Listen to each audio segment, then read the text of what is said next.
పశ్చిమ గోదావరి జిల్లా నర్సాపురం మండలం సీతారాంపురంలో సంక్రాంతి సంబరాలను నిర్వహించారు. నియోజకవర్గ కాపు సామాజిక వర్గం ఆధ్వర్యంలో సంక్రాంతి సంబరాలు జరిపారు. ఈ సంబరాల్లో దాదాపుగా 25,000 మంది పాల్గొన్నారు.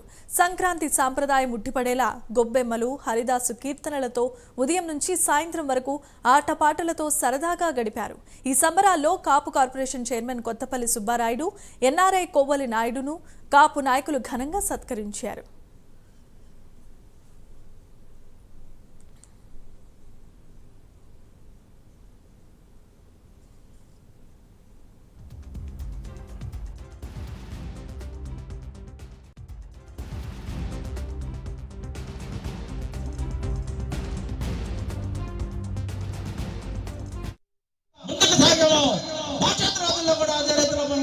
ముందుకు సాగాలి.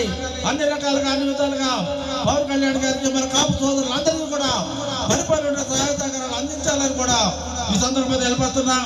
అదేవిధంగా ఈ రోజున ఆంధ్ర రాష్ట్ర ముఖ్యమంత్రి చంద్రబాబు నాయుడు గారు 4 సార్లు ముఖ్యమంత్రిగా అపారమైనటువంటి అనుభవం కలిగినటువంటి ముఖ్యమంత్రి చంద్రబాబు నాయుడు గారు ఉన్నారు.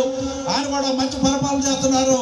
ఆయన కూడా అన్ని సందర్భాల్లో అన్ని మీటింగ్లో కూడా చెప్తున్నారు, ఈ రోజున ప్రభుత్వాలు ఏర్పడి అంటే ఈ రోజున ఎంత భారీ మెజార్టీ ఆంధ్ర రాష్ట్ర శాసనంలో మనకు వచ్చిందంటే దానికి ప్రధాన కారకుడు మన పవన్ కళ్యాణ్ గారు అని గౌరవ ముఖ్యమంత్రి చంద్రబాబు నాయుడు గారు చెబుతున్నటువంటి విషయాన్ని ఇక్కడ మనం అందరూ కూడా ఆలోచన చేయాలి.